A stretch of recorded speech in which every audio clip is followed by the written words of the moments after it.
y a des versets qui ne demandent pas à être compris, ils demandent à être ressentis, comme une gifle douce à l'ego, comme une vérité trop longtemps repoussée. Ce verset ne parle pas de science, il parle de nous, de notre peur d'être réveillés, de notre fuite face à l'évidence que ce monde n'est pas le dernier chapitre. Allah le Tout-Puissant dit dans le Coran: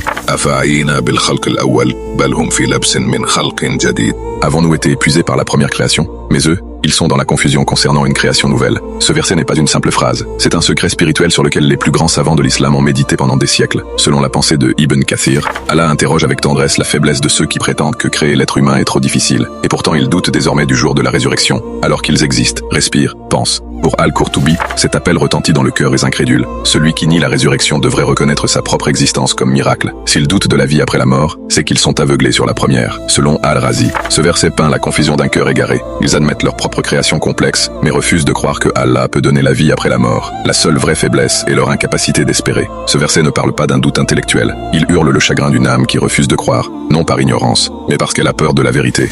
Avons-nous été fatigués par la première création? Non. Mais eux, les enfants du déni, sont fatigués de croire. Ils sont nés d'un miracle, mais vivent comme si ce miracle ne pouvait plus se répéter. Ils marchent sur des jambes façonnées par celui qui crée, mais trébuchent à l'idée d'un retour à celui qui ressuscite. Leur silence n'est pas neutre, il est chargé de douleur, de fuite, de questions qu'ils étouffent eux-mêmes. Ce n'est pas la résurrection qu'ils nient, c'est leur propre responsabilité, leur rencontre avec le sens, leur face-à-face avec l'éternité. Ils craignent que la mort ne soit pas une fin, et que la seconde création ne soit pas un rêve, mais le moment exact où ils devront tout expliquer. Qu'Allah fasse que ton âme demeure dans la sérénité et la lumière. Tape Amin en commentaire.